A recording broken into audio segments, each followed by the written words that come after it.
Hi, I'm Kimberly Basso. Welcome to my presentation on how to fortify your library in the fight against book bans. The intended audience and those who might find this information helpful are all library staff, including those in public-facing positions and management. And it could also be helpful to teachers and school administration. First, let's talk about why this topic is important. In 2023, libraries are facing a book banning movement which has been described as unprecedented. There were 1,269 demands to censor library books and resources in 2022, which is nearly doubled from 2021 when the number was 729. Now, it is the highest number of book banning requests since the American Library Association began compiling data 20 years ago. Also, the books that are most often challenged depict characters and themes from historically marginalized groups in America, especially those in the LGBTQIA+ community and people of color. Books have become focal points for those seeking to ignore and erase the problems of our country through bans and oppressive legislation that aims to restrict access and even threaten legal consequences to librarians. You are justified in fighting against book bans, and you are acting according to the guidelines of our profession. The Library Bill of Rights, adopted in 1939 by the American Library Association, guides our profession, our policies, and our procedures, and is based on the First Amendment to the United States Constitution. Especially for this topic, it's always important to remember the first four principles that you see here. Pay attention to the words that are used. Books and library resources should be provided for all the people of the community. Materials should present all points of view. Libraries should challenge censorship. Libraries should resist abridgment of free expression and free access to ideas. You have precedent in the courts also. In the 1982 case, Board of Education versus PICO, this case considered whether a local school board violated the Constitution by removing books from a school library. The Supreme Court reaffirmed that the right to receive information is a fundamental right protected under the U.S. Constitution. It stated that the right to receive ideas is a necessary predicate to the recipient's meaningful exercise of his own rights of speech, press, and political freedom. What to expect when challenged. Sometimes parents or individuals will make a complaint or a challenge. They may send a letter, but they may confront library staff on premises with possibly hostile and dramatic behavior. But the current trend is highly coordinated, politicized efforts from groups. These images I'm showing are from an actual group that showed up to a Marion County Public School Board meeting. These groups will make vague claims towards books and resources using words like pornography, inappropriate, controversial, and divisive. Now that we know why this is important, we have justification, and we know what to expect, the number one thing your library needs to do to fight book bans is be prepared. Do not wait until someone challenges the library and then decide how to handle it. Don't get caught scrambling. Start with these steps today. Know your policies. Have clear collection development, selection, deselection, and reconsideration policies and procedures in place. If you don't have them, create them. If they haven't been reviewed in years, it's time for an update. And you don't have to reinvent the wheel here. You can go online and ask anybody if they'd be willing to share their policies and procedures that they've already created. Borrow from them. Ask libraries that are in your area if they have ones that are local. They have an agreement or policies and procedures in place that make sense for your community. Rely on your relationships in this case. Get those policies and procedures approved by your library's governing authorities. Whoever you're going to have to go to if you have to face a challenge, make sure they're aware of your policies and procedures ahead of time and get them to approve them.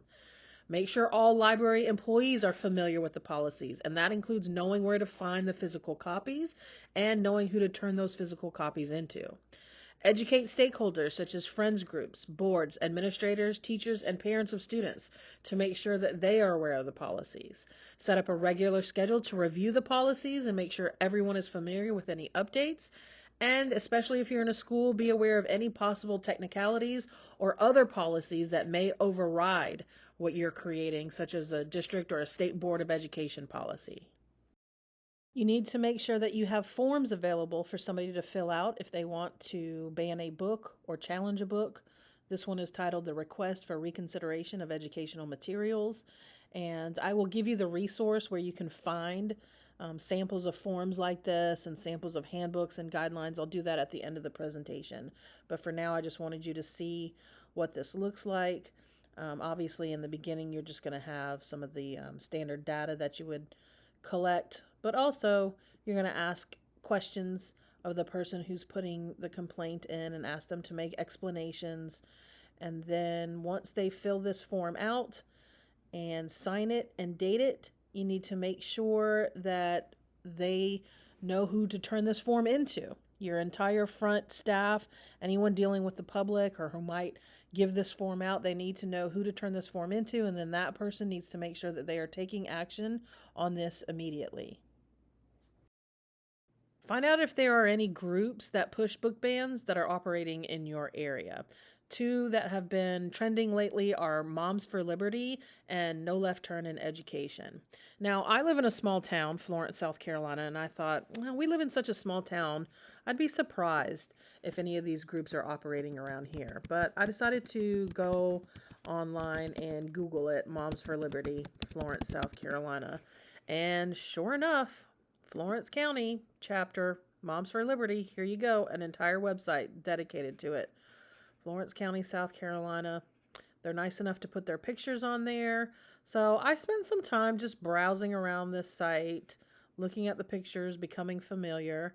Of course, you would treat everybody the same if they were ever to come into the library, but it would be better for you to be aware of who's operating in your town, just so that you can be prepared for any potential challenges. Even just doing a general Google search for Moms for Liberty shows that they're being labeled as an anti-government extremist group. And then let's look at No Left Turn in Education. They're another group that's known for trying to challenge books, especially in the school systems.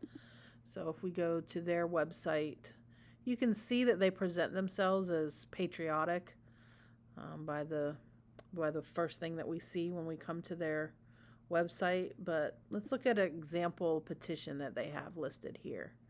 So just here, like, they're petitioning a school board for establishing a DEI steering committee. They're against that. They want to reject diversity, equity, and inclusion. It's right here on their website. And then as you can see, they actually go to court. They've got court cases. And then you can click here. See, they sue school districts. And they sue them because of materials that they have. So these are the kind of organizations that have these groups that are highly politicized. They get together, they gather a large number of people together to try to ban books. So it is in your best interest to be informed about what they're doing and be informed if they're operating in your area. Know the process for content challenge or review, or create one if you need to. If you're in a school district, find out how you would elevate a challenge. If you're in an academic or public library, find out how you would review the challenge and what the process would entail. Will it be a review committee? How will you make sure the members of the committee are both informed about the specific book being challenged and that they themselves are diverse and represent the community? And make sure you inform the patron issuing the challenge of a potential timeline and stay in communication with them. Meanwhile, make sure all staff know how to talk with upset users.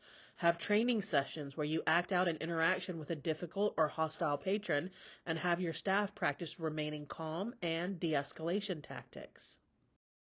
Go to, show up, or join in meetings relevant to your library, like the school board, county council, and university administration.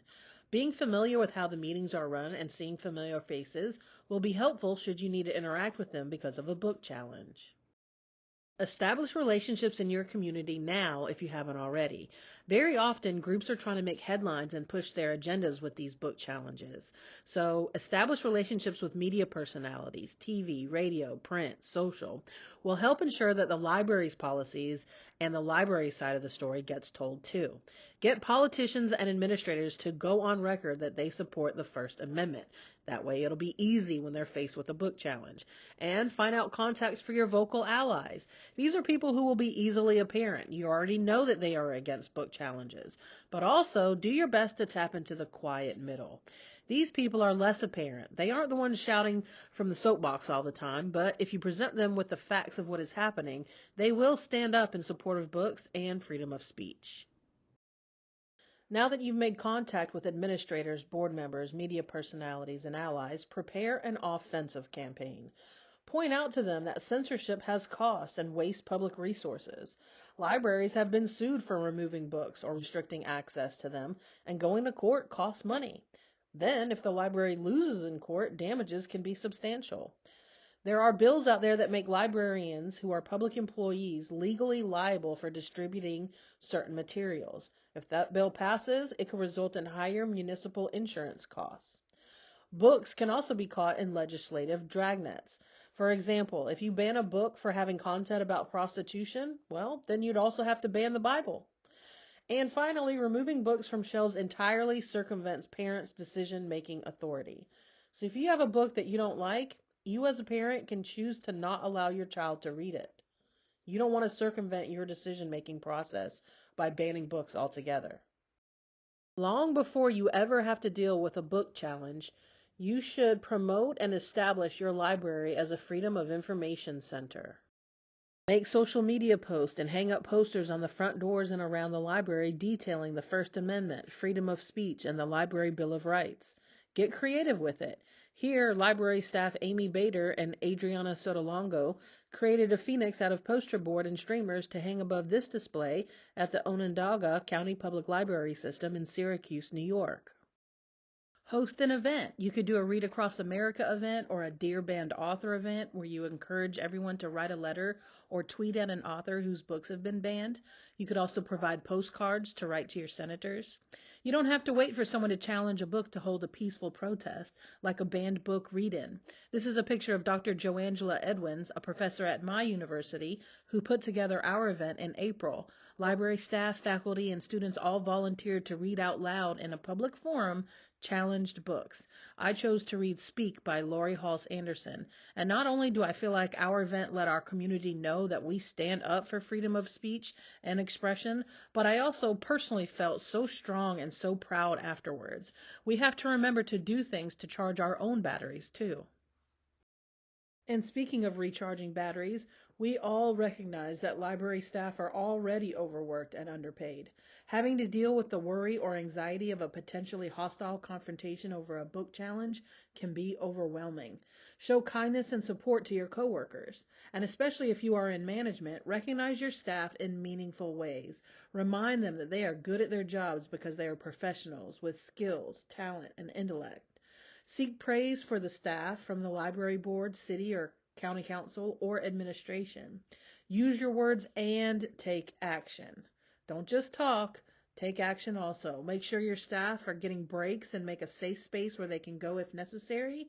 Do what you can to provide therapy or counseling sessions, especially if you are actively dealing with book challenges. And try to provide flex time or the ability to do some of their work from a non-library space. Celebrate Banned Books Week or don't. Now that sounds a little confusing, but there are different schools of thought.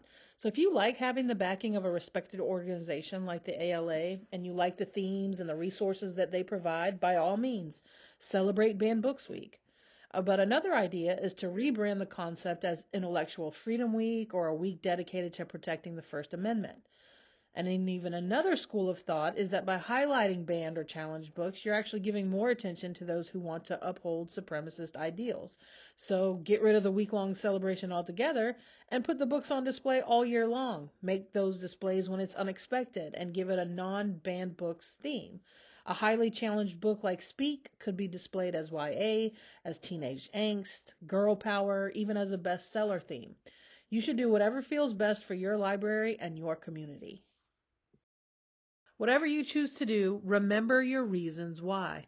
Books have always been powerful and reliable. Books are magical, and they're often very formative for young people. When books are attacked and challenged because of their LGBTQ plus or non-white or minority characters and themes, the message is that those people are not fit or not acceptable either. When you fight against book bans, you're fighting the disenfranchisement of already marginalized people. Here's a list of helpful resources that'll help you fight that good fight. Every Library is a nonprofit group that offers pro bono political and tactical consulting. The Freedom to Read Foundation is a nonprofit legal and educational organization affiliated with the ALA. The National Coalition Against Censorship has lots of great tips for defending LGBTQ+ materials, and they are the ones that created the handbook for how educators can respond to book challenges. If you want samples of policies and forms like the one I showed earlier in the presentation, they have all of that online. BookRiot.com has a guide to fighting bans and censorship, and on Twitter, you can look up the account Freedom Fighters or the hashtag Freedom, and make sure you spell it FREADOM. They have news and positive messages about targeted books and access to relevant reading materials. I hope some of those resources are helpful to you. If you'd like me to send you the slideshow or the decks so that you can access the links, there's my email right there on the screen, krbasso@valdosta.edu.